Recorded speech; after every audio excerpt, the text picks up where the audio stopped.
Okay, now I'm going to talk about psychic kids, psychic children, ghosts in the house. And Can I be in your video? let me finish this. You can be my next one, okay? Speaking of kids. Anyway, I want to talk about ghosts in your house if they're affecting your children. I'm going to be, really casual about this, but it's very common to have ghosts come into a house that want to connect with somebody, and the children, because they are so open to spirit, will be the first contactees by these ghosts. Now, sometimes I meet families that are very enamored with the idea of having a ghost, things going bump in the night and the children talking about it. But I say to moms, if you had a stranger in your house talking to your kids who you knew nothing about, would you kick them out or not? And I hope the answer is, yeah, give them the boot. Because you don't know anything about these ghosts. And if there is something going on that you'd perceive as negative, like very disruptive sounds, middle of the night, kind of a scary tone to it, thumping, etc., the ghost is talking to the children, asking them to keep secrets or telling them things that are kind of scary, chances are it's a very low vibration entity in the house. So what time is it? It's time to kick some ass. If you are the head of the household, if you are the father, the mother, the owner of the home, the renter, the adult in the family, one or two of them, you have full authority to get rid of a stranger in the house.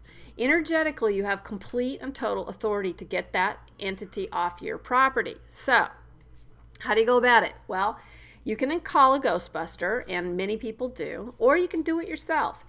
You read that Ghostbusters ask these entities, invite these entities to go into the light. I don't think that's necessary. I don't really even think it's your job to do that part of it. Your only job is to get the ghost off the property, off the premises. Couple of easy steps to do it. Everyone in the family, you need to have a family meeting. Bring the baby, bring the dog. Everybody has to be on board for this. To set the intention for the family that this ghost is no longer welcome in the household. Now, I'm not talking about your dead Aunt Betty. I'm not talking about angels or fairies. I'm not talking about higher vibrational stuff. I'm talking about the annoying low-level ghost who's trying to scare your kids. Boom, they got to go. So everybody has a meeting, family meeting. Everybody gets on board. Because if you do not set the intention, if everyone in the household does not set the intention that the ghost needs to go, what happens is you're sending a mixed message energetically, and so someone in the family can invite the ghost back. And you really don't want to do that. You go to all the trouble getting the ghost out of there. You don't want to invite them back. So, family meeting. Everybody sets their intention. Ghost must leave. Okay. Get a sage stick. Go to the New Age store. Go to the Whole Foods store. Go someplace. Get a sage stick. Burn it. Open all your windows. Burn it. Say some prayers of protection. Tell the ghost it's time to go. You don't have to go home, but you can't stay here. That kind of thing. It's last call. Out you go. You spread the smoke around. You go to the places where the ghost has made the most noise, or talk to your kids. And then you just clear the house mentally. Tell them not welcome here. And that's about it. And then the only instructions are the family's not to think about the ghost anymore. Just forget it. Move on with your life, because it creates an arena where the kids don't have to worry about it anymore. It's over. It's done. This entity is gone. We're moving on. And that also energetically keeps up a boundary for your whole family, saying, you're not welcome here anymore. I had a friend who moved into a certified haunted house in the Los Angeles area, and she didn't anticipate all the problems it would really cause for her and her children. And what happened, and her husband too, what happened was a woman's spirit was in the house. It had been there for, I think, probably since the house was built many, many years ago. And she was told by another psychic that they may have to move because they could not get this thing to leave. And she and I are friends, and I said to her, that's baloney. You can get rid of that. I believe she could get rid of it by being the head of the household, by being the mother, and by being a badass. And you know what? She did it. She just told the ghost to get out. She saged the place, She had me check it, and when I went over there, there was no ghost activity in the house.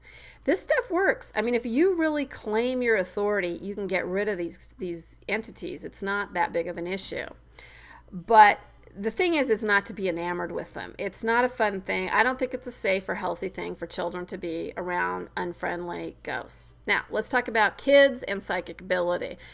One of the things I like to do is encourage it and not freak out about kids who are psychic, because if they're seeing ghosts, they're also going to see things and hear things and feel things that can be very helpful to them. Their guidance, they're getting divine guidance. So to encourage that, one of the things I do is I have an angel deck, and my kids and I will pull some cards from the angel deck. We'll do a spread, pull cards, and what will happen is things their angels want to talk to them about, besides just, internally, will come up. And it's absolutely amazing how timely and appropriate many of these messages are. And it also helps me stay in the loop about what's going on for my kids in their spiritual life.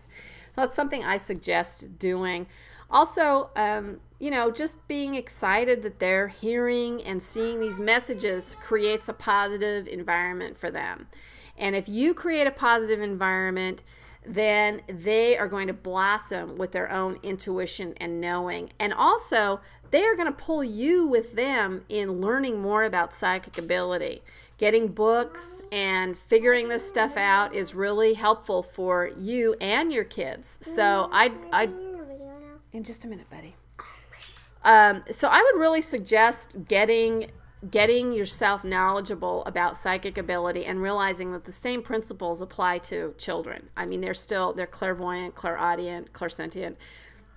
One of the things I want to mention is if you're taking your children out in public and you're seeing them kind of shut down after being around a big crowd of people, chances are they're sentient. That means they're absorbing other people's feelings, and it can be really hard on a child. So what you want to do is make sure that they're getting enough time at home away from electronics though, but quiet playtime, what have you, and time in nature. That's stuff that kind of renews a child who absorbs other people's energies.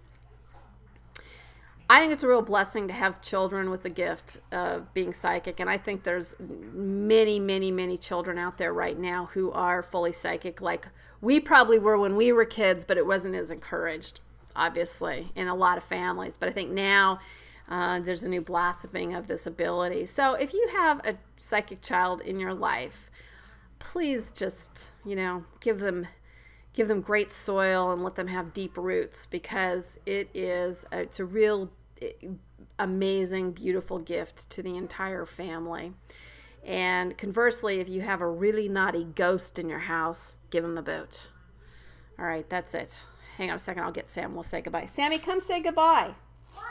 Come on, I'm going to say goodbye. I want you to help me. He wants to be in the video. Goodbye. Goodbye.